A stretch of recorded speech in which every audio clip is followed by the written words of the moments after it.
High guys, welcome to crick cricket. So play ఆఫ్స్కి ఎవరెవరు వెళ్తారనేది అయితే మనకి క్లారిటీ వచ్చేసింది. బట్ ఇక రిమైనింగ్ 7 మ్యాచెస్లో ఎవరు Q1 క్వాలిఫైయర్ 1 ఆడతారు, ఎవరు ఎలిమినేటర్ ఆడతారు అనేది తేలాల్సి ఉంది. ఈరోజు మ్యాచ్ నెంబర్ 64లో Gujarat Titans will take on Lucknow Super Giants. Lucknow Super Giants already eliminated. Gujarat Titans ప్రస్తుతం టాప్లో ఉన్నారు.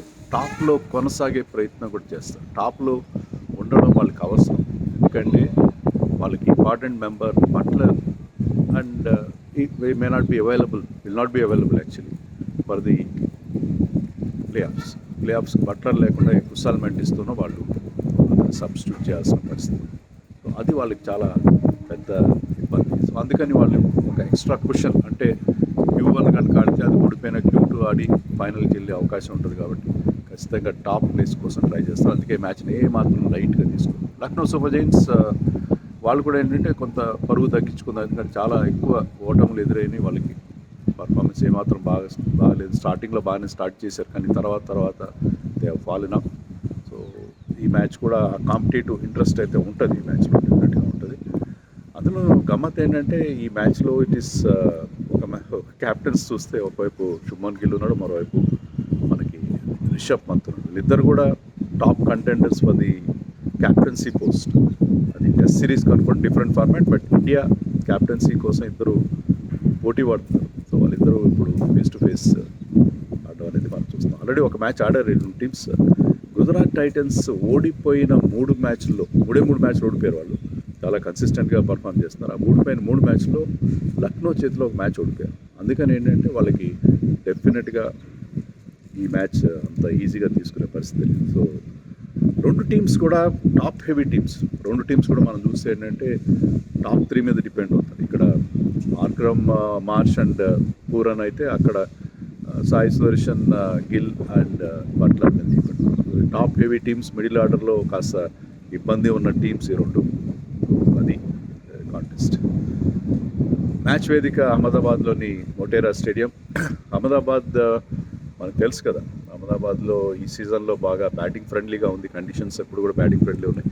బట్ బ్యాటింగ్ ఫ్రెండ్లీ ఉన్నాయి కరెక్టే, కానీ పేస్ బౌలర్స్ అక్కడ మనకు హెల్ప్ డెఫినెట్గా ఉంది. ముఖ్యంగా hitting the deck type bowlers like Prasidh Krishna, వీళ్ళకి చాలా హెల్ప్ ఉండే అవకాశం ఉంది. అందుకనే ప్రసిద్ధ్ కృష్ణ ఈ సీజన్లో చాలా బాగా పర్ఫార్మ్ చేయడం కూడా మనం చూసాం. సో ఐ థింక్ పేస్ బౌలర్స్కి ఎక్కువ హెల్ప్ ఉంటుంది. బట్ జనరలీ బ్యాటింగ్ పిచ్ తర్వాత బ్యాటింగ్ ఫస్ట్ చేసిన టీమ్స్ ఎక్కువసార్లు గెలిచాయి. ఐ థింక్ ఒకసారి తప్ప మిగతా అన్ని సందర్భాల్లో బ్యాటింగ్ ఫస్ట్ టీమ్స్ గెలిచాయి. సో జనరల్గా టాస్ గెలిచిన క్యాప్టెన్స్ అందరూ కూడా ముందుగా బౌలింగ్ తీసుకోవడం చూస్తున్నాం, కానీ ఇక్కడ బ్యాటింగ్ తీసుకున్నా కూడా ఆశ్చర్యపోవాల్సిన అవసరం లేదని నాకు అనిపిస్తుంది. So that could be the scenario this time. ఇంకా టీంలో ఏమైనా మార్పులు ఉంటాయి, గుజరాత్ టీంలో ఏమైనా మార్పులు ఉంటాయా? గుజరాత్ టీం మార్పులు చేస్తారు. మంచి విన్నింగ్ పొజిషన్లో లాస్ట్ మ్యాచ్ అయితే 10 వికెట్స్ తేడాతో గెలిచారు అగేన్స్ట్ ఢిల్లీ క్యాపిటల్స్. సో అలాంటి టీం మార్పులు చేస్తారని నేను అనుకోను. బట్ ఒక్క మార్పు చేస్తే బాగుంటుందని నాకు అనిపిస్తుంది. ఎందుకంటే కుశాల్ మెండిస్ ఓకే, అతను ఇంటర్నేషనల్ ఎక్స్పీరియన్స్ ఉన్నవాడు, బట్ ఐపీఎల్లో హ్యాస్ నాట్ డన్ వెల్. వాళ్ళకి ఒక కీపర్ బ్యాట్స్మెన్ కావాలి కదా. మెండిస్ మీద డిపెండ్ అవుతారా, లేకపోతే వాళ్ళ ఇండియన్ టాలెంట్ ఉన్నారు కదా, అనుజ్ రావత్ అండ్ కుమార్ కుషాంకర్, ఇద్దరు యంగ్ ఇండియన్ ప్లేయర్స్ ఉన్నారు వాళ్ళకి కీపర్ బ్యాట్స్మెన్. సో వాళ్ళు ఎవరినైనా మ్యాచ్లో ట్రై చేస్తే బాగుంటుందేమో నాకు అనిపిస్తుంది. ఎవరొకరిని షారుఖ్ ఖాన్ ఎవరిని కూర్చోబెట్టి జస్ట్ ఫర్ ట్రై చేయడం కోసం ఇండియన్ వికెట్ కీపర్ బ్యాట్స్మెన్ ఆడిస్తే, ఒకవేళ అతనికి బ్యాటింగ్ ఇచ్చి అతను కానీ క్లిక్ అయితే they can use him. So అలాంటి పరిస్థితి కూడా వాళ్ళు అదొక ప్రయత్నం చేస్తే బాగుంటుంది అనిపిస్తుంది. అదర్వైజ్ ఏంటంటే టీం బాగా సెట్ అయింది, అలాంటి మార్పులు చేయాల్సిన అవసరం అయితే జనరల్గా లేదు. Even somebody like Arshad Khan is doing well.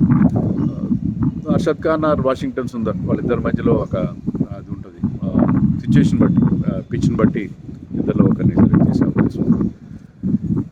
మరి లక్నో సూపర్ జైంట్స్లో ఒక ఫోర్స్ చేంజ్ ఉంది, ఎందుకంటే దిగ్వేష్ రాఠీ అతను ఓవర్ యాక్షన్ వల్ల, వండర్ఫుల్ బౌలర్, బట్ అతను ఓవర్ యాక్షన్ వల్ల ఒక మ్యాచ్ సస్పెన్షన్ ఫేస్ చేస్తాడు. అతని ప్లేస్లో మనకు స్పిన్నర్ని ఆడించుకోవాలి. వాళ్ళకున్న ఆప్షన్స్ ఏంటంటే they have 2 left arm spinners and Shahbaz Ahmed and Manimaran Siddharth. But Shahbaz being a better batsmen, batting కూడా చేస్తారు కాబట్టి షాబాజ్కున్న ఎక్స్పీరియన్స్తో అతన్ని ఆడించుకునే అవకాశం ఉంది మనకి కనిపిస్తాయి. అంతమించి వాళ్ళు కూడా మార్పులు ఏం చేయరు, మార్పులు ఏం చేసే అవకాశం మనకి కనపట్లేదు. So they might go with Will O'Rourke again. మిల్లర్ని డ్రాప్ చేసి ఒరార్క్తో వెళ్ళే అవకాశం ఉంది. అతను ఎక్స్ట్రా పేస్ అనుకున్నారు కదా, hitting the deck type bowlers అందరికి. అంత టాల్ బౌలర్ కాబట్టి అక్కడ కొంచెం పేస్ అండ్ బౌన్స్ కూడా ఉంది కాబట్టి I think they will go with O'Rourke అని అనుకున్నాను. సో అది టీమ్స్కి సంబంధించి ఈ మ్యాచ్లో కాంపిటేటివ్ ఇంట్రెస్ట్ డెఫినెట్గా ఉంటుంది. ఎందుకంటే Gujarat Titans will try to win this match ఎలాగైనా గెలవాలని చెప్పి వాళ్ళు ప్రయత్నం చేస్తారు. అండ్ ఆఫ్ కోర్స్ లక్నో కూడా they will try to salvage some pride. Particularly Rishabh Pant form ఈ సీజన్లో చాలా చాలా దారుణంగా ఉంది. సో రిషబ్ పంత్ ఇప్పుడైతే అతనికి ఎలాంటి ప్రెషర్ లేదు, అలాంటి ప్రెషర్ లేదు కాబట్టి అతను కొంచెం బ్యాటింగ్ మీద కాన్సన్ట్రేట్ చేస్తే ఏమైనా ఇంగ్లాండ్ టూర్కైనా పనికొస్తుంది. సో అతను మన బ్యాటింగ్ ఫామ్ని ఇంప్రూవ్ చేస్తే. కానీ Rishabh Pant very very flamboyant character, కానీ లాస్ట్ మ్యాచ్లో కూడా మనం చూసి చాలా సీరియస్గా ఉండడం అనేది మనం చూసాం. మామూలుగా రిషబ్ పంత్ అలా ఉండడు.